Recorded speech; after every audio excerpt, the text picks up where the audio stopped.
Amelia. Thank you very, very much. That's a little chapter that I actually hadn't remembered. Can you imagine asking for a copy of the budget to be distributed? Wow, was I a woman ahead of my time. But hello, Morris County women. First of all, a special thank you to Amelia. You know, having a woman county leader, she is not in the majority in the state of New Jersey as a Democratic county leader, but because she is a woman, you can see how welcomed women are to Morris County and what great roles they play, and how we will see more of them elected come November. Now, you heard a brief history of the women's movement, particularly around here in Morris County, but I want to share a story with you about the women's right to vote. Let's pretend you're in Tennessee, watching a meeting of the Tennessee General Assembly. 36 states had to ratify the 19th Amendment to the Constitution before it became the 19th Amendment. And there was a fairly new assemblyman by the name of Harry Byrne, who most people thought was on the nay side of passing the amendment. Most people in his party counted on him to be voting no. And when it came time for Harry Byrne to vote, he stood up and he unfolded a letter that he had in his pocket. The letter was from his mother. And his mother wrote to him, "Be a good boy and allow Mrs. Cat," that was Carrie Cat, "to put the rat in ratification and vote yes."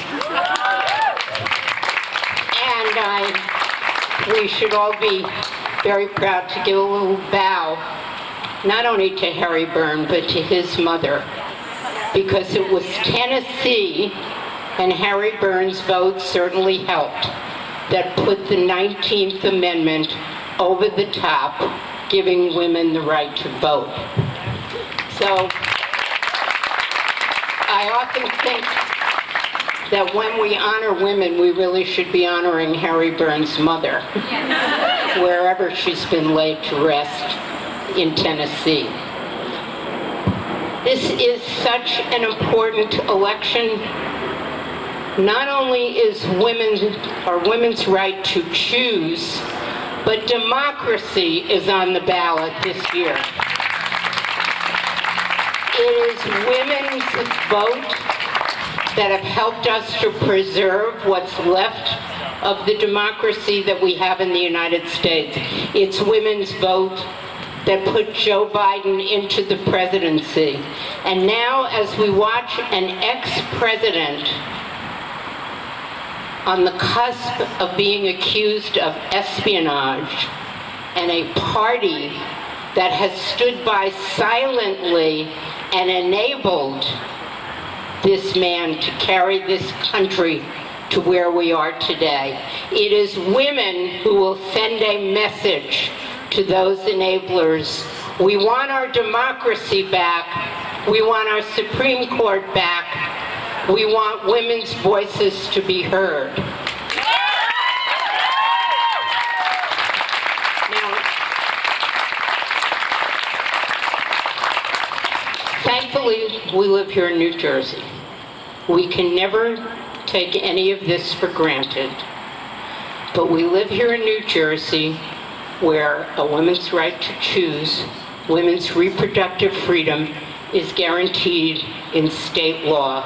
I was a proud prime sponsor of that bill, and it was our Governor Murphy who signed it into law.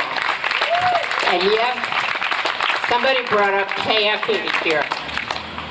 We have the strongest pay equity law in the nation, right here in New Jersey,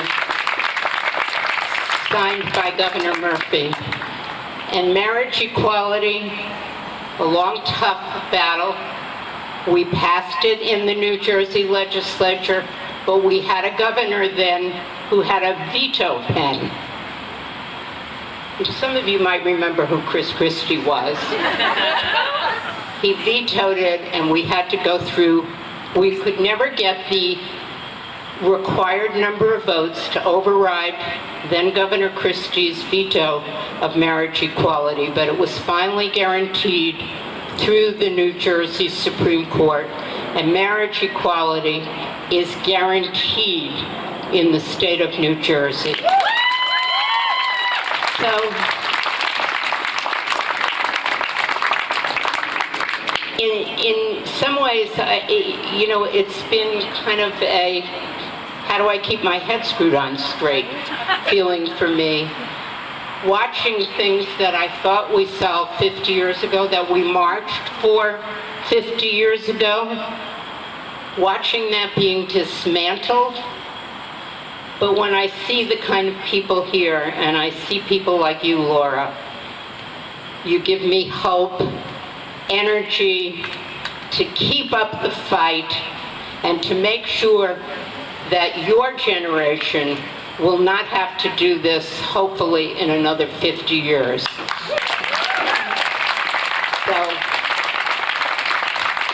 as we send the fabulous Mikey Sherrill back to Congress, it's, again, hard for me to wrap my head around the fact she's the mother of 4 children and she was a helicopter pilot. What a woman. And as we send Mikey Sherrill back to Congress, maybe, just maybe, if enough women vote, if you call your aunts and your cousins and your friends in all those other states, we will maintain control of the House of Representatives, and we in the Democratic Party will elect more United States senators who will codify Roe v. Wade. So, thank you. Thank you for inviting me. You know, I always say yes to these, and then when I have to get ready to go, I say to myself, why did I say yes? It's Friday night, it's the beginning of the last week of summer, and then when I get here and I see people like you and I hear people like you speaking, it gives me energy, and I know why I said yes. So thank you for all of you in office. Thank you for all of you who are running for office.